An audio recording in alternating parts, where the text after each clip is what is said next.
Franklin's Halloween by Paulette Bourgeois and illustrated by Brenda Clark and read by Mr. C, the teacher.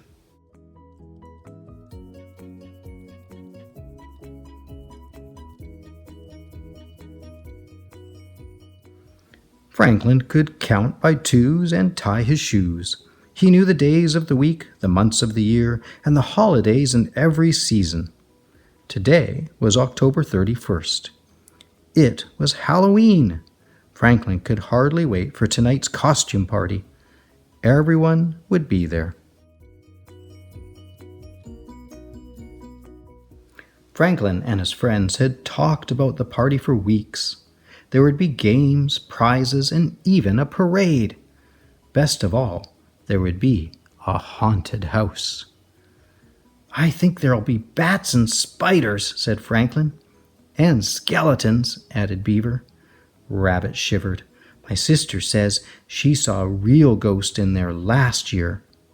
"That's silly, Rabbit," said Beaver. "There are no real ghosts."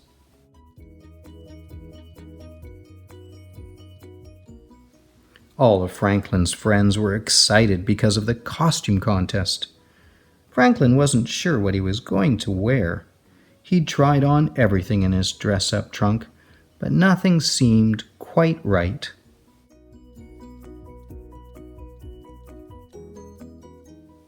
Beaver and Goose were keeping their costumes secret. "Try to find us at the party," they giggled. Fox was also mysterious about what he was going to be. "Look for something gruesome," he said. And that gave Franklin an idea. He would be something creepy.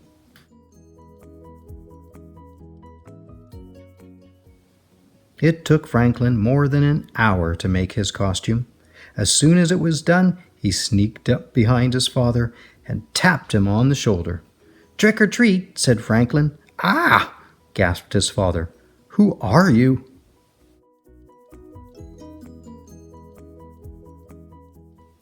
In his deepest, spookiest voice, Franklin answered, "It's me, Frankenstein."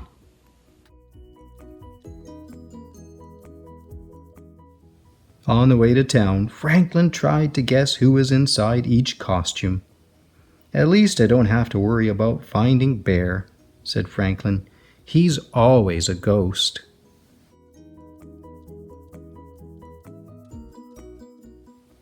By the time Franklin and his parents arrived, the party had started. Franklin spotted a ghost at the apple bobbing and hurried towards him. "Hello, Bear," Franklin said. "Ooh," answered the ghost. "That's good, Bear," said Franklin. "You sound really scary." Franklin bobbed for an apple. Then he ran to the pumpkin toss. It was his favorite game because he always won a treat.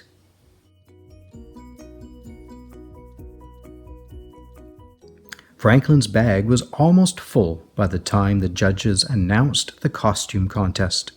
While everyone lined up for the parade, Franklin tried to find more of his friends. He thought he recognized Beaver and Goose, but where was Fox? They marched around the building twice. Franklin made horrible monster sounds and shuffled with stiff, straight legs. He won a prize for being the best green monster.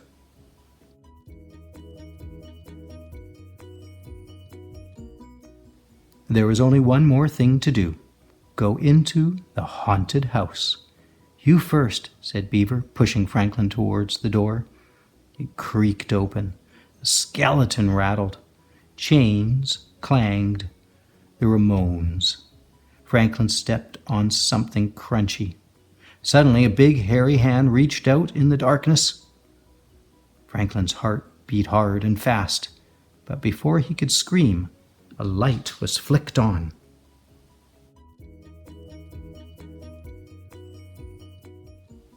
"Trick or treat!"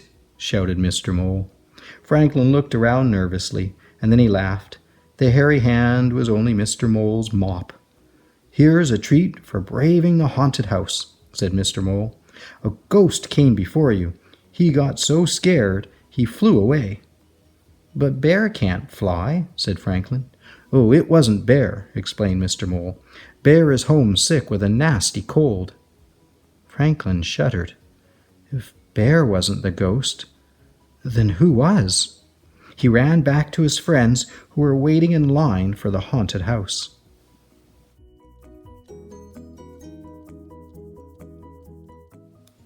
"Was it that scary?" asked Fox. "You look like you've seen a ghost."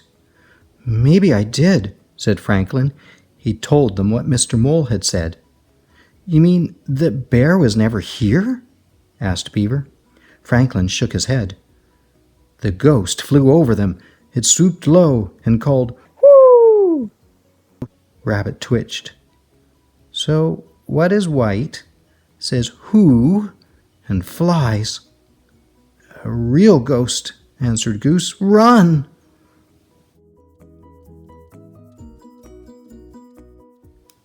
Franklin was about to follow when he saw a feather floating down. "Stop!" he shouted.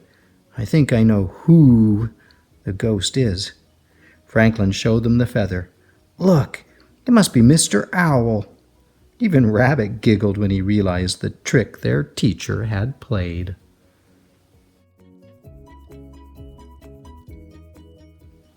By the end of the party, everyone's bag was full. "Poor Bear," said Raccoon.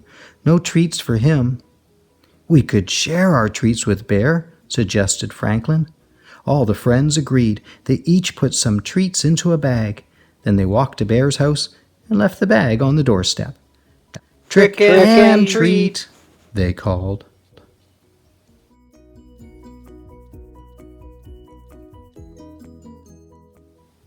On the way home, Franklin looked into his treat bag.